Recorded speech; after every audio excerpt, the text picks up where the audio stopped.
Good morning, friends. How are you? Wherever you may be.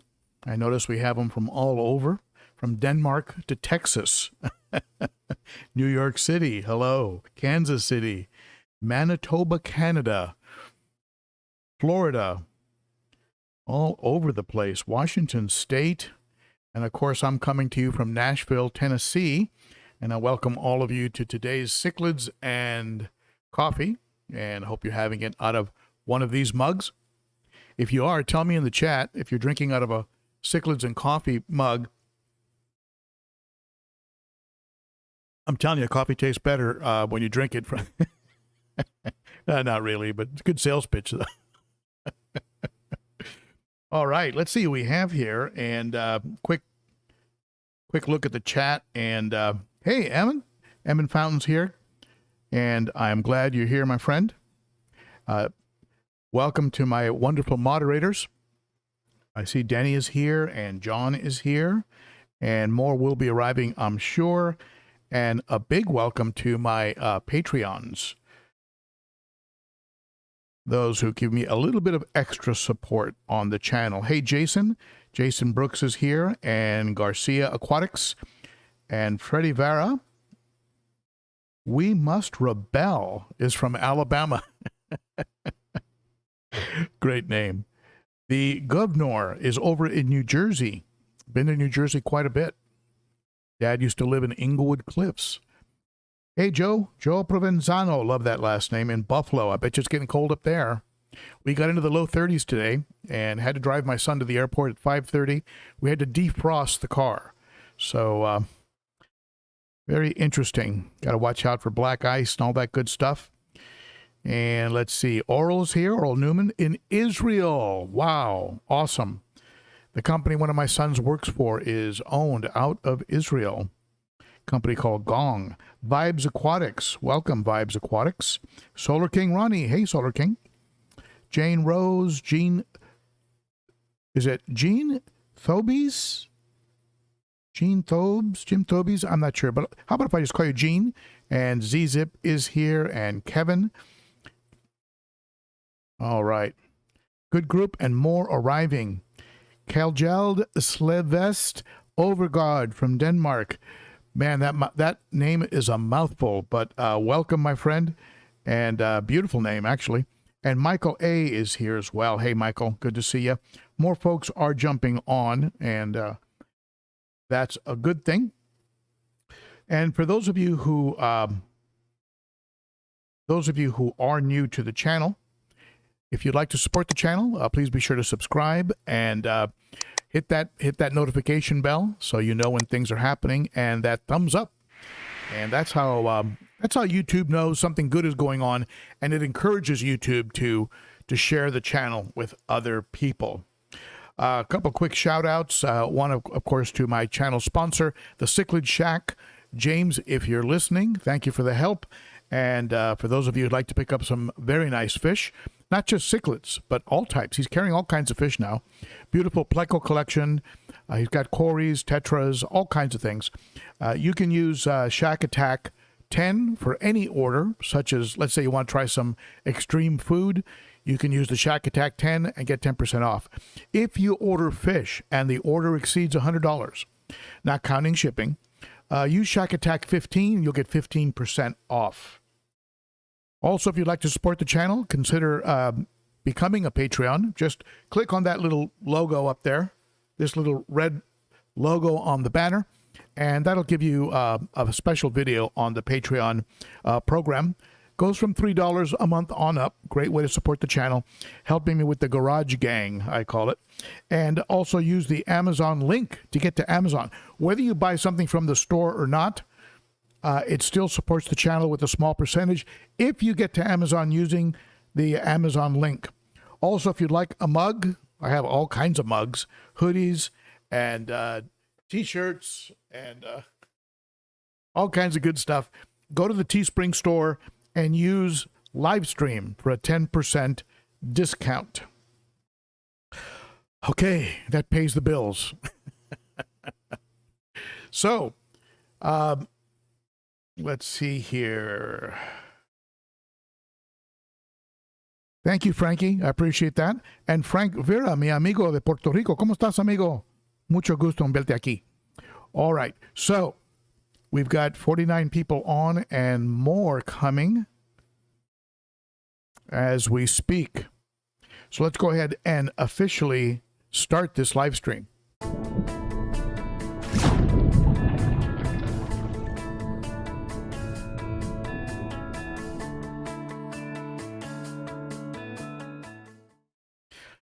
All right, so lots been going on here. And what I'm going to talk with you is actually going to, it's all going to dovetail, it's all going to segue into today's topic. As you folks know, I moved the fish from this 55-gallon over my shoulder here, and I'll move the camera so you can see it a little better. This 55 right here. I moved the fish that were in there that were in a quarantine for 30 days. I moved them into the main tank. And after I moved them, of course, like always with cichlids, there were some pecking order adjustments. And one of the fish that just sort of lost his mind when that happened was the dragon blood that you see back there. This guy right here. That dragon blood entirely lost his mind when I brought the fish over, so he had to be taken out. I took him out and I put him in a 5-gallon tank where he was, doing okay, but kind of miserable. And I then decided to go ahead and put him in the 55 in preparation for a bit of an experiment. One of the things that was mentioned to me about aggression was that if fish have something to claim, if they have a territory to claim, they'll claim it and then defend it viciously. So if you give them nothing to claim, that should drop aggression. So what I've done with that 55-gallon, and I'll turn the camera so you can see it more. That 55-gallon now has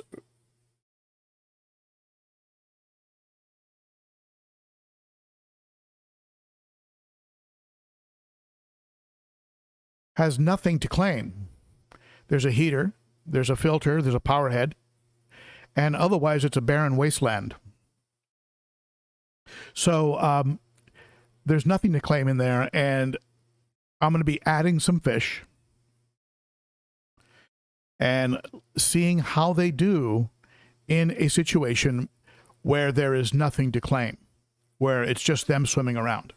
Now, this is either going to prove out the theory, or it's going to turn into a major battle royale. If you look at the 210,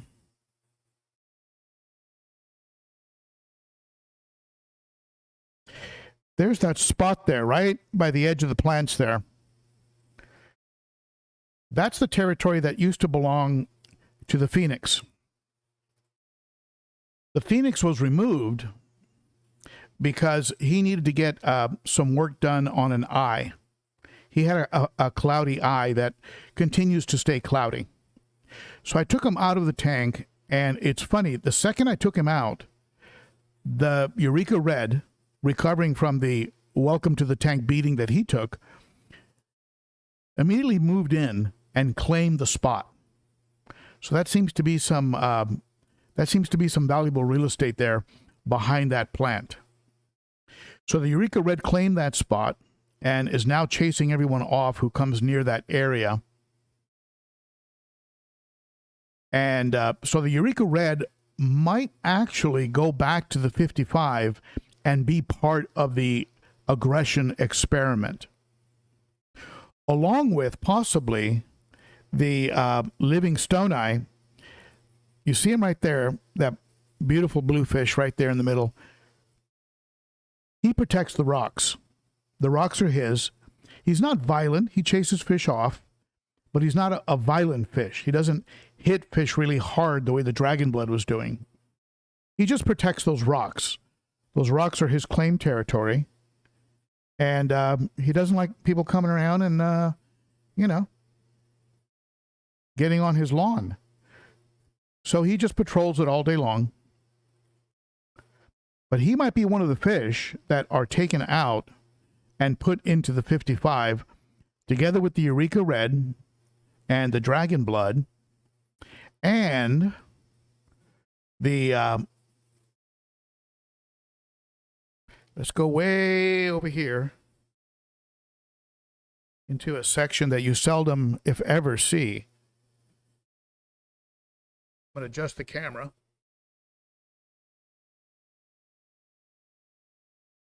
This is a 5-gallon hospital tank. And this is where the Phoenix is currently residing. And he is getting a daily dose of antibiotics, hoping that that's going to help clear up the eye. I tried, lots of clean water, and but it just seems to get a little bit more cloudy. And he seems to be even more full of vinegar. The cloudier that I would get, it just seems to put him in a very bad mood. So at any rate, he's in there right now, and he's going to be getting a 5-day antibiotic dosing.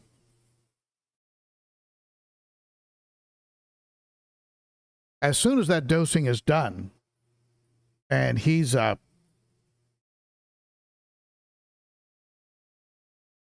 we go. As soon as that dosing is done and that eye clears up, that will be the trigger. That'll be the starting point where I'll take him, the Livingstone Eye, the Eureka Red, and put all of them into that 55 with no territory, and keep a very, very close eye on him. I mean, it could be an initial rumble that settles out, but if it looks like it's going to be a real death match, I'm going to have to come up with Plan B real quick. You can see he's not entirely happy in there, but hey, that's the way it goes. Let's take a look over here at the 90. Here's the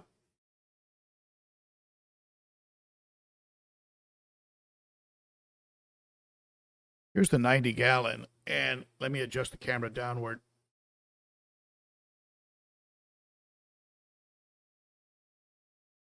And a little out.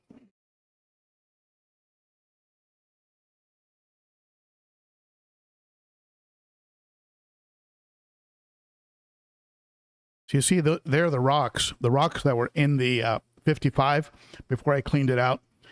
It's on the bottom front, the front right there. That's from the rocks from the 55, and the far left front rock is also from the 55. So they've gone into the 90, and I think they look good there. So those rocks will stay in there. They're all sort of part of a matching set that I picked up from the Aquatic Critter here in Nashville.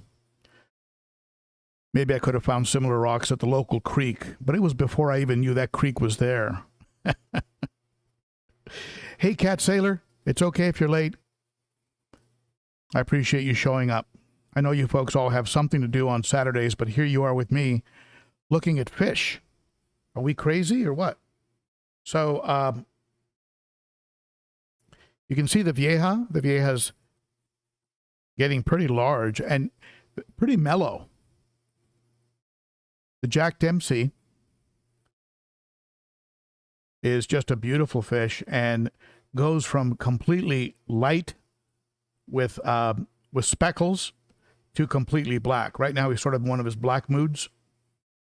Now, interestingly enough, the Geophagus, their fins are looking better since I put those Nicaraguans in there. So you can see they're still nipping at each other, but it's not as bad as it was. And I think that those Nicaragua cichlids are creating a bit of a distraction, maybe working as that ditherfish that you folks were talking about. And so you can see one of the Nicaraguas there on the right side. He just went off the screen there, but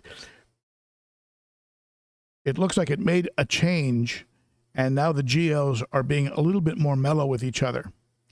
The Severums have also mellowed out a bit. The red shoulder that you can see there, right above the Vieja, The red shoulder is the smaller Severum, and he's not being chased down as much as before by the large green Severum. So he's doing a lot better too. So that 90-gallon tank, I'm really happy. It's dialed back. It's dialed back some of the areas that I had that were of concern. You can see those Nicaraguas are just beautiful. They're just beautiful cichlids, and they're not even anywhere near the color that they're going to end up having. So that's where the rocks went. Now, let's take a look here at the other 55 right here.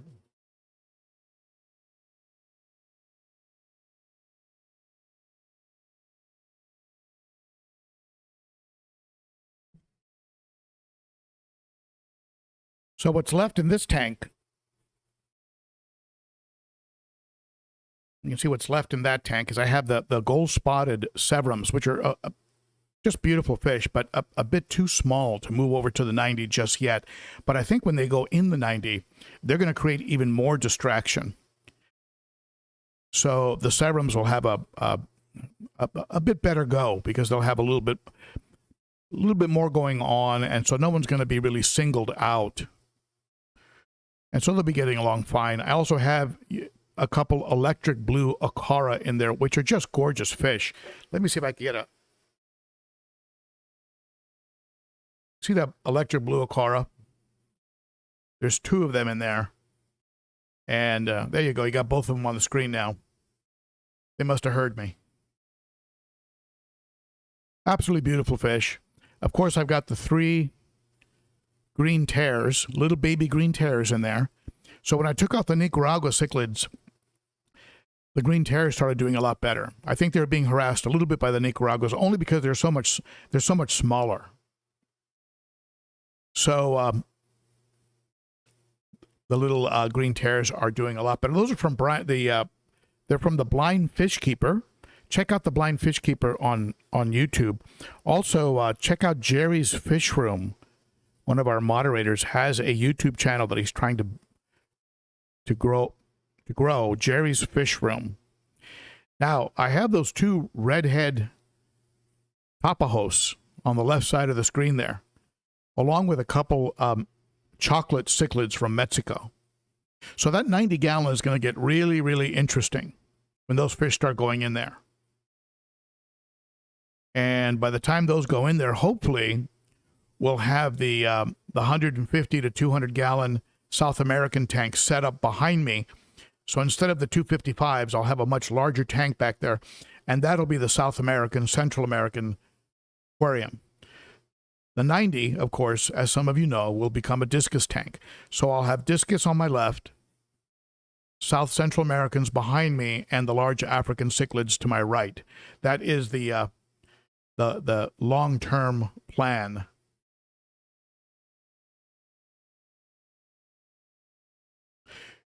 So I want to get your comments. What do you think about this aggression experiment? Do you think I'm crazy? And there are a lot of folks that would probably agree with you if you do think I'm crazy. Not just about fish. But let me know what you think. And I'm just following your lead. You know, several of you said that the reason I had aggression was because of territories to protect. And so we're gonna test out that theory. We're gonna test it out, and we're gonna see if removing territories makes a difference. Now, if it does, I may end up removing some of the decor from the 210 just to calm things down. As much as I don't like a totally barren tank. Now, you would think, well, wait a minute, why not just take out the real aggressive ones? The problem, and the reason that doing that doesn't necessarily solve the issue, is that when you move the real aggressive ones, what you do is you move the top of the pecking order, and then what happens is new fish step up and they sort of take over. So you lose one boss, you gain another boss. And I did have a long run where I had a very mellow, large Venusus. that was probably my smoothest running tank.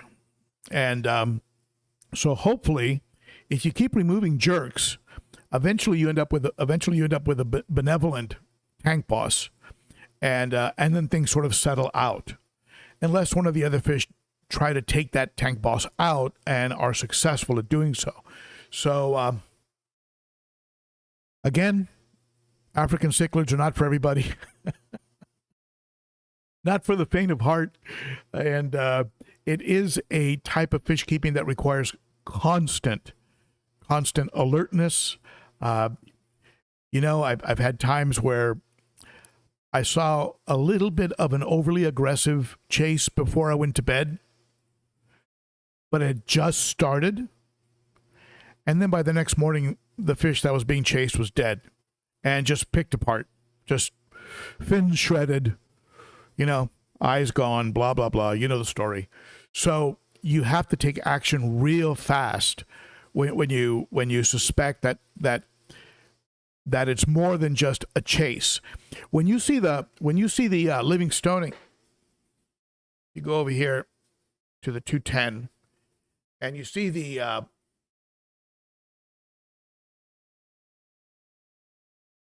when you see the living stone, I chase fish away from the rocks. See, he just patrols round and round. He's not pursuing and destroying. He's not in seek and destroy mode. He's just, hey, you know, stay off my lawn. This is my spot. And as soon as a fish goes away from that area, he just returns to the rocks. So that's okay. In my mind, that's tolerable. But when you get a fish like like was going on with what was going on with this guy, what was going on with the dragon blood, he was totally into seek and destroy. He was going after the new fish and cornering them, and it had nothing to do with territories. It had everything to do with just finding and killing. So, at any rate, you know, fingers crossed. Pray for me, and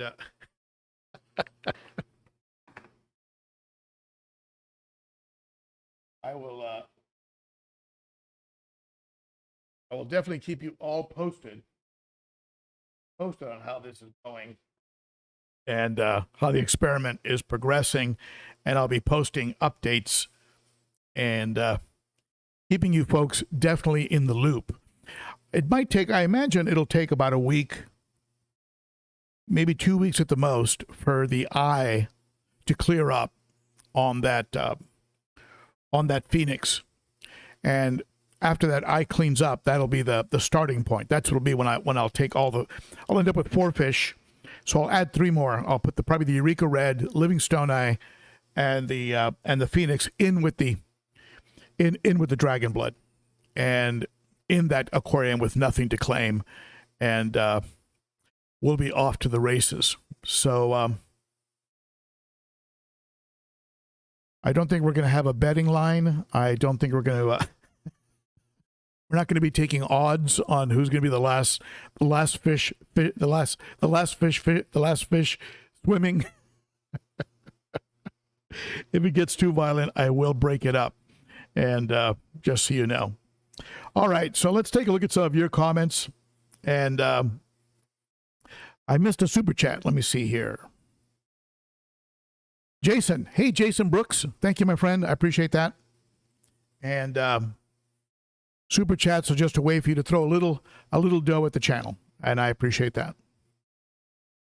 And let's see here. Z-Zip, fight.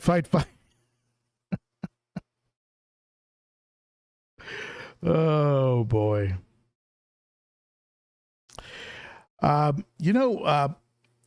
Soren just moved a small group of Lethrinops albus. Beautiful fish, by the way. If you folks are not familiar with Lethrinops albus, A-L-B-U-S, look it up. Gorgeous fish. Into my bigger Malawi tank. Also looking for aggression tonight in my armchair. So far, so good. Yeah. You know, keep an eye on them. I've got a Lethrinops oculatus, Lethrinops oculatus in the 210. I never thought I'd be able to put a Lethrinops in with these kinds of fish, and holding his own. You know, he's a good size fish. If he was any smaller, maybe he'd get beat up. But I've actually seen him chase other fish, so that was very surprising to me, because my experience with Lethrinops has been that they're more peaceful even than the Placidochromis.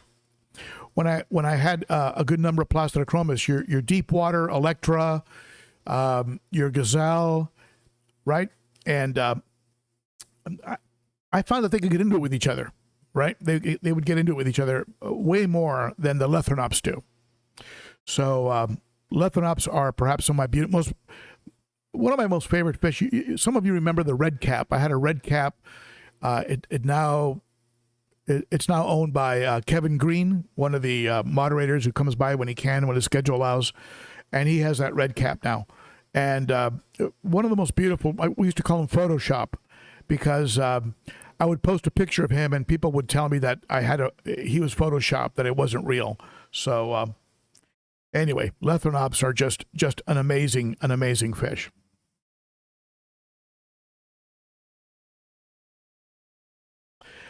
Frankie is asking, what is that fish with the egg stripes instead of the spots? Oh, I bet you're referring to the Otopharynx tetrastigma. Let me see here. Otopharynx tetrastigma.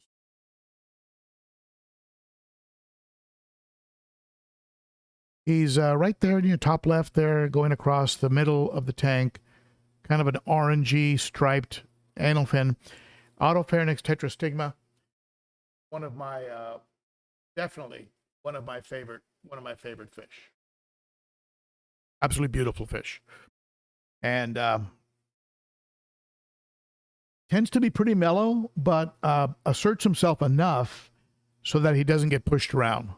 But he's not a seek and destroy type of cichlid. Sean is laughing at me and saying that he doesn't miss the aggression. I get it, Sean. I get it. And Alex loves the Tangerine Tiger. The Tangerine Tiger is really kind of a showpiece. He's got that orange body and that pink red in the anal fin and the pectoral fins, and just a gorgeous fish. Picked him up, of course, from the Cichlid Shack. Came in at about 6 to 7 inches, so maybe closer to 5 to 6 inches, but beautiful fish, absolutely beautiful. And let's see here. I'm looking at your comments, so if you have any questions, now's the time to ask them. Rico Stan is in the house. Check out Rico Stan's channel. He does a lot of interviews with fish keepers. I actually was interviewed by him. And check out his channel. He's part of what they call the Fish Fam and the Tennessee. What is it called? The Fish Fam Mafia, or the Tennessee Mafia, or something like that. Check out Rico Stan. Check out his channel. Let's see here.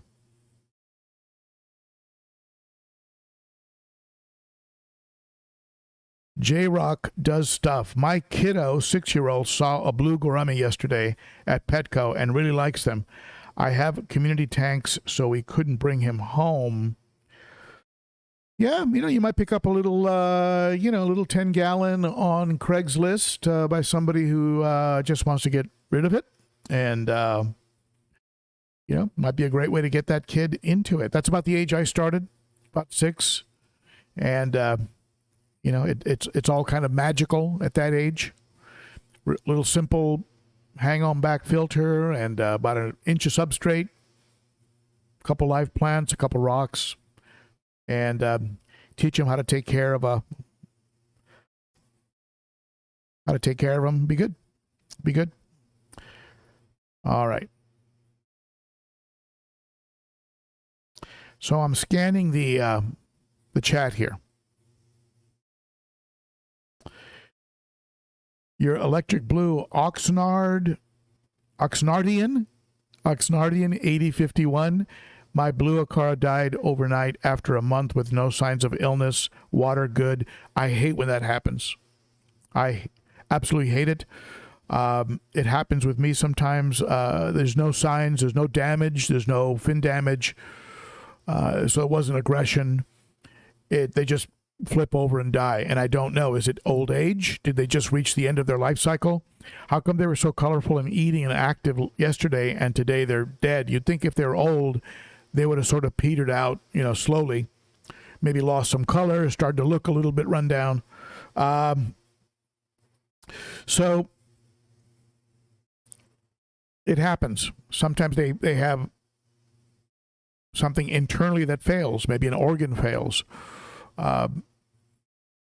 Something might have been missing in the diet. I mean, sometimes they have a genetic anomaly, right? That we don't know. I mean, we don't perform autopsies on these fish. So it is what it is. But sorry, I hate when that happens. Just happened to me with a couple rams. I had a small pleco, a couple rams, and they both just flipped over and died. All the other fish in the tank are fine. All the neons are fine. And they were just dead. Don't know. Maybe they were sensitive to something in my particular water. Something, maybe the pH was off for them. I don't know. But you hate it when it happens. So I think someone else is calling me crazy. Okay. Oh.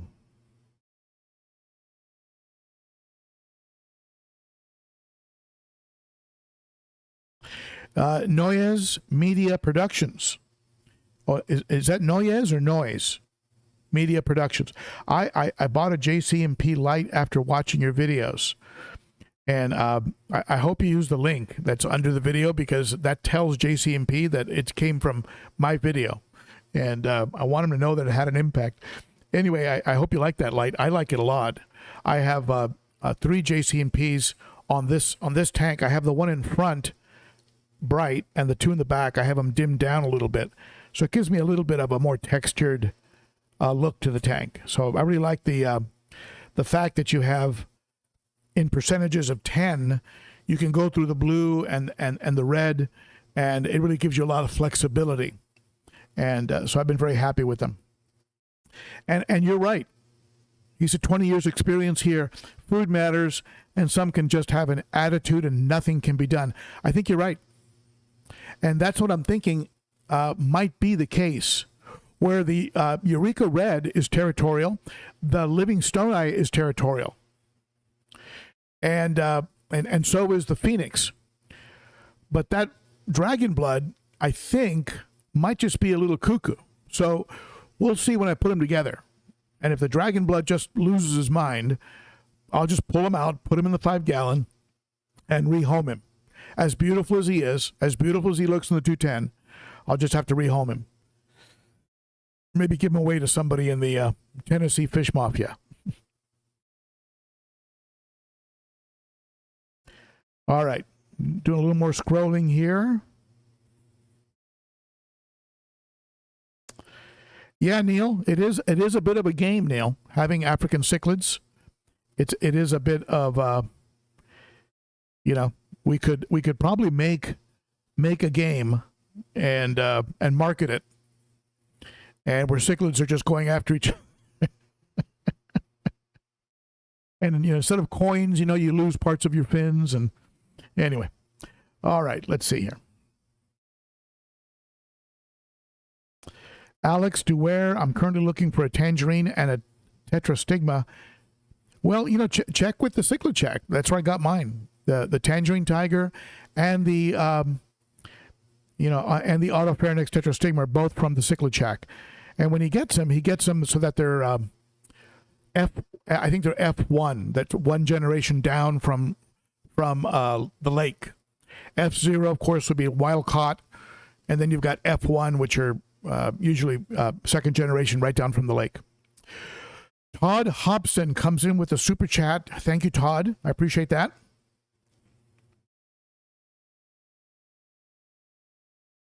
If I have that cichlid tank set up, Todd, by the March,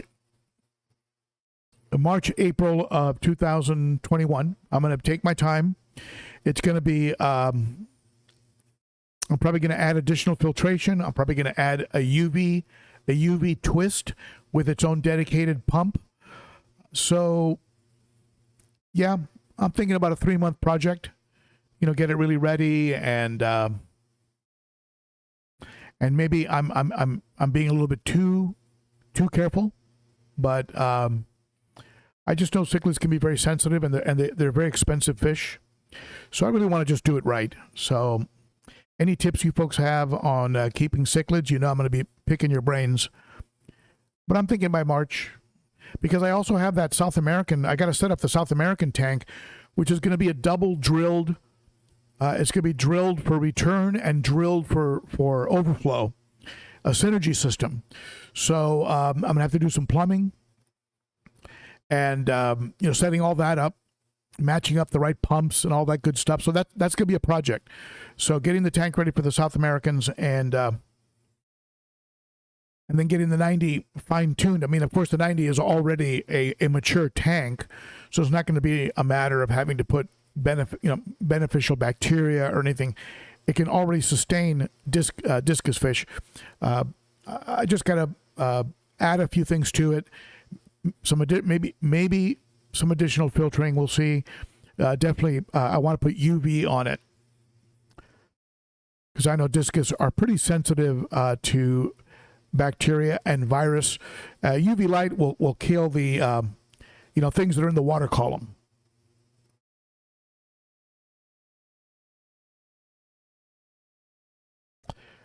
All right.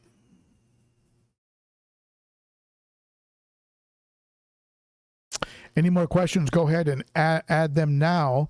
And over the next month, by the way, I'm going to be doing some reviews in time for Christmas. I'm going to be doing some reviews of some products, and those products are going to include some air pumps. I've got some real nice air pumps. Hold on.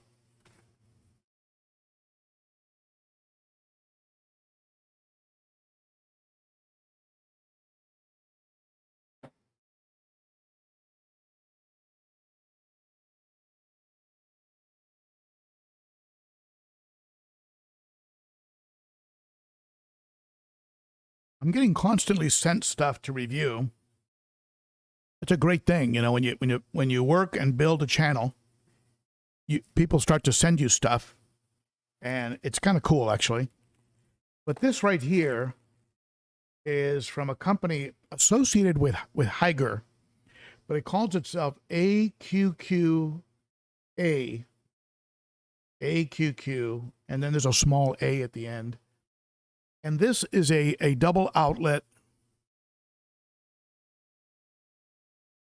lithium battery pump that will continue to pump air. It'll continue pumping in the event of a power outage. So I think these are really cool. I think that it's a good idea to have them, especially if you're in an area that is prone to power outage. Comes with a lot of airline. Couple air stones, and I'm probably going to use one.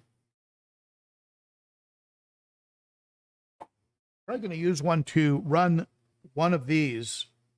This is a also from the Higer family, but this is I'm going to put this in a 29-gallon, a double sponge pump.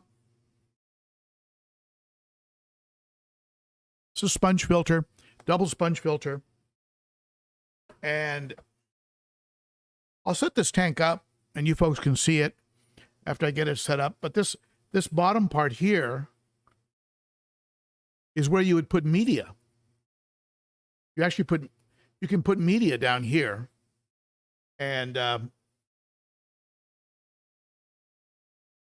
you have an airline, your airline goes right here. And you have double sponges that can be taken off, right, for maintenance purposes very easily. And then you can pop this open.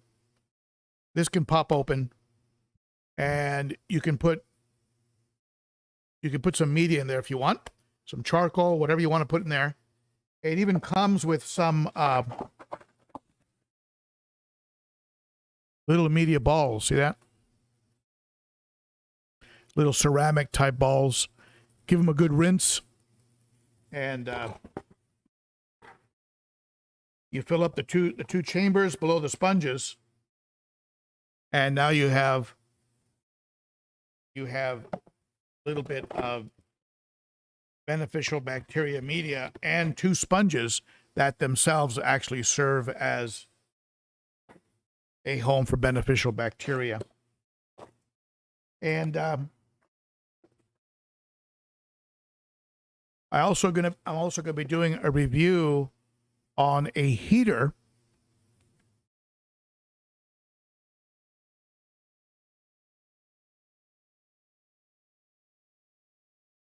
I'm going to be adding a second heater. The controller that I have on the 210 gallon has two outlets. So I'm going to put this second heater from Aqua, and you can see this beast.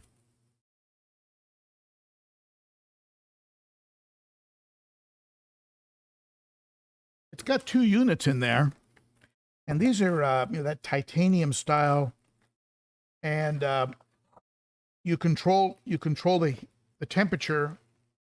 You control the temperature with this, but this is not a controller. This is just how you would normally control a heater. At the top of the heater, by turning that little knob, instead of that little knob at the top of the heater, you control this heater with this. So they've taken some of the hardware out of the heater, and so you have a pretty sturdy, very heavy heater, and it comes with suction cups and things to attach it to the back. So this will be the heater that is in the tank, and I think it's 500. It might be 1,000. So I have a very powerful heater inside the sump. And so this will be a heater that is inside the tank. So let's say the pump fails, and it's very cold outside, and for some reason the garage, it's insulated, and I do run a heater, but let's say the garage gets very cold and the pump fails, the aquarium would start to cool down, right? So you want to have, if you can, a backup heater inside the tank. So it's just a matter of putting it somewhere so it's not so, doesn't stand out so much. So we're going to be getting some product reviews coming up in time for Christmas. Also, the plants that I pulled out of this tank behind me, the 55 gallon, those were plants from Elite Cichlids. And Elite Cichlids, sadly enough, is going out of business. And I just want to show you something. This is one of the plants from Elite Cichlids. And what they would do is they would use like a limestone base, which would really keep the plant from being dug up or moving around your tank.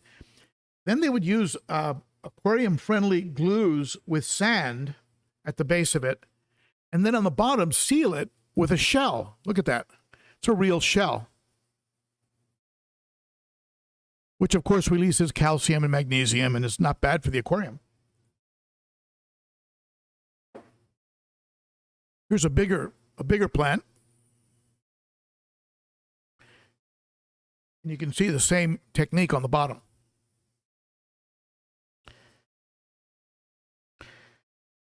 You can still get plants from Elite Cichlids, I believe, until the end of the year, and then they're going to shut down. And this, of course, is following the passing away of Mom. it was a father and son, mom and dad and son business, and Pearl, the mother passed away, and so they decided to go ahead and shut things down. But they are going to be offering plants until the end of the year. So go ahead and check them out if you can, and maybe you can get something from them at a good deal. I was also sent a very cool, some very cool food. Check this out.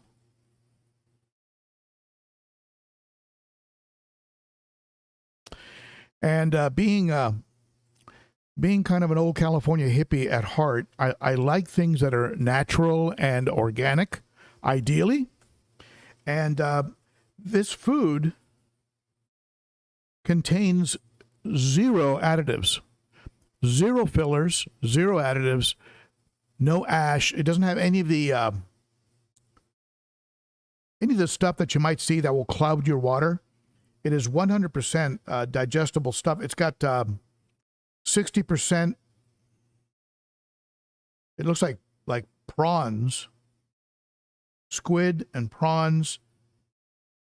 It's got spirulina and seaweed, and it's got all kinds of good ingredients, and 0 additives, 0 byproducts, 0 colors.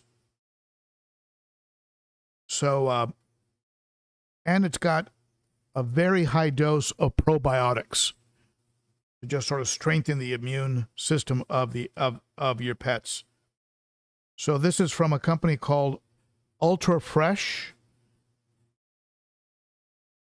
and Slow Sinking. It's called Shrimp Delight. I'm going to find out from them how to get a hold of this for you folks, and maybe we can work out some kind of a discount. Of course, the real test of food is how the fish like it.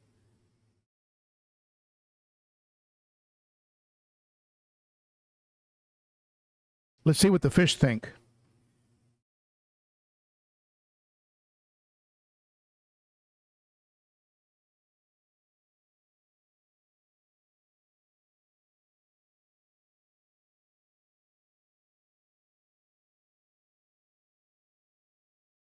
They give you like this little shaker, like a salt and pepper or a spice shaker.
I think they like it. I really think they like it. Okay. All right.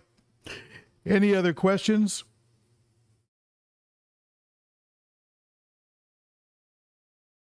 I've got the chat up here. Emma, you're right. They don't ship to the UK.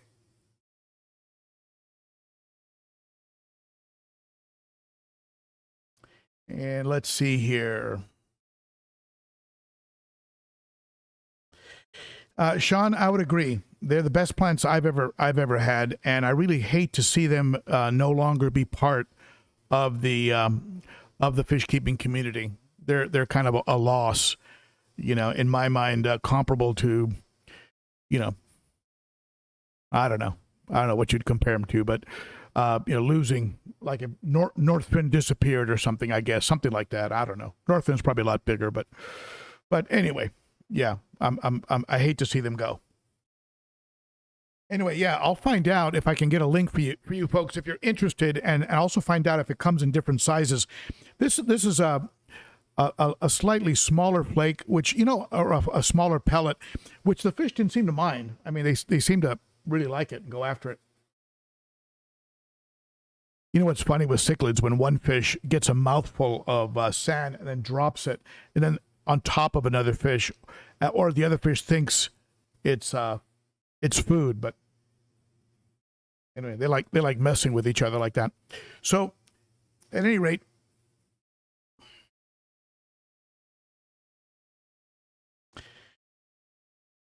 you can still get Elite Cichlids. Go to their Facebook page, and if you go to their Facebook page, look for this logo. And I know they're going to be selling plants until the end, at least until the end of the year, maybe a little longer if they're trying to get rid of inventory. And I know that they had a lot of what they called the pearl plant, which was that pinkish plant I have on the left side of my tank. And of course, named after the mom who passed away.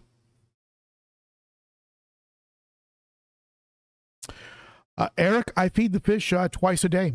I feed them twice a day. I think hungry fish are maybe a little less crazy. It's my theory. I know some people feed once a day. I will fast occasionally, a couple times a month. I used to fast every Sunday, but I fast them maybe a couple times a month. And every other week or so, I'll throw in some frozen krill. Not for the South Americans, but for the African cichlids. I'll put some frozen krill in there. Drives them crazy. They love frozen krill. The problem with frozen krill is, one, it's messy, and two, it's really expensive. But it goes a long way. 1 square inch of frozen krill dissolved in a cup of water is about enough for the 210. I mean, it breaks up into a lot of pieces. So, but you buy a sheet of it, maybe, I don't know, 10 inches by 10 inches square, you'll pay over $20. So it's a treat. But frozen krill is their treat. I do fast them maybe a couple times a month, and I do feed them twice a day. The my little peewees, my neons, and the ember tetras that are about a little over a quarter inch, they get fed 2 to 3 times a day. And what I do is I take the extreme flake food and I crumple it up so it's like dust, and I drop it in the tank, and they go crazy on it.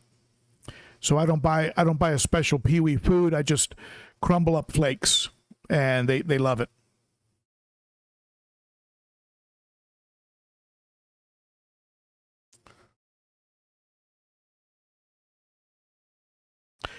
Denny, if you go onto the banner of my YouTube channel, you will see this symbol. You'll see that symbol right there. You'll see that this red. Sometimes it's black, sometimes it's red, but you'll see that symbol. Click on that symbol. That should take you right to my Patreon page. And when you get to the page, you'll see the banner, and you'll see the Garage Gang, some Garage Gang stuff, and you'll have access to a special video. Certain levels of membership will give you T-shirts and hoodies and coffee mugs and stuff like that you can take advantage of at certain levels. But the basic level is like $3 a month. And then it goes up from there. I hope that answers your question. All right. Any more fishy questions for me? Go ahead and ask them now.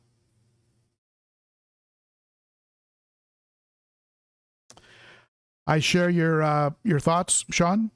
That's all we can do. Wish him well. And I I hope they resurface at some point, but maybe not. I kind of get that Mom was, you